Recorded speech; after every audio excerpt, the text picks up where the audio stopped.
Hello and welcome to today's video, where we're going to be looking at how much profit should you make on a rental property. Now, rental income is very important, certainly, and it's mostly the reason why people look to invest in buy-to-lets in the UK.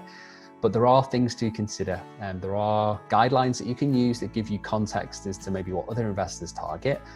But there are outlier scenarios, and there are many influences that will dictate what sort of income a rental property will kind of target. So we'll try and touch on all of those in this video today. So first of all, context is everything. The type of property, the tenant strategy, the location that you're considering, all of this will impact the rental income that you'll generate from your property. So if you're looking at a 2-bedroom terrace in London, for example, the figures that you might look at will be wildly different than a 2-bedroom terrace in Liverpool or in Brighton or in Birmingham.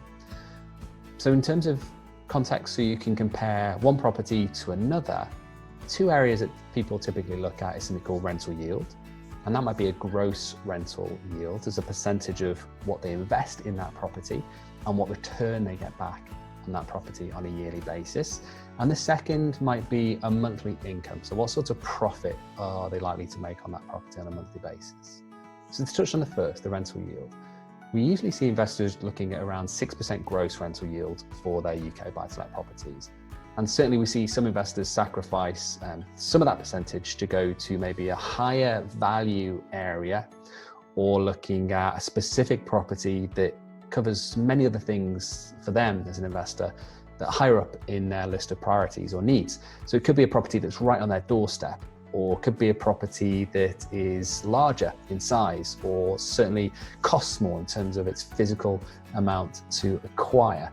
Maybe because of the condition, maybe because of the location, whole host of reasons that can impact the income that that property might generate and impact the amount it might cost to buy it, but not a level playing field. So you might pay more for a property, but your income doesn't necessarily go up radically different. So we do see some investors focus on properties that for them fundamentally are great and sound options, but maybe only achieve around 4.5%, maybe 5% gross rental yield. But for the majority, we see them targeting 6% plus.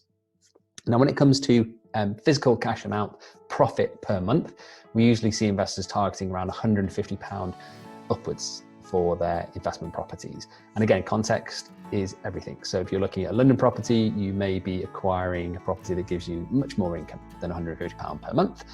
If you're looking at a 2-bedroom terrace in Newcastle, or a 2-bedroom terrace in Liverpool or in Blackpool or in Birmingham, your rental income might be different.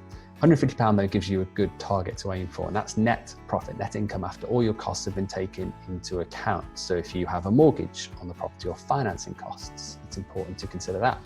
A maintenance budget, because it's going to cost you to maintain the property over the longer term. Insurance, also things like management. Even if you're not managing the property with a letting agent and you're self-managing, it's important to have a budget identified for that. If you change your mind at any point in the future, you want to make sure that the property can cover those costs. So you're not in a situation where the property is net negative. It's going to give you, or it's going to cost you every month to run that property, even when it's tenanted. So £150 per month is a good guideline to aim for. So hopefully that helps. Hopefully that gives you some starting point as to what sort of rental income and what sort of rental profits you can aim for on your next property purchase. Look forward to catching up with you on the next video. All the best.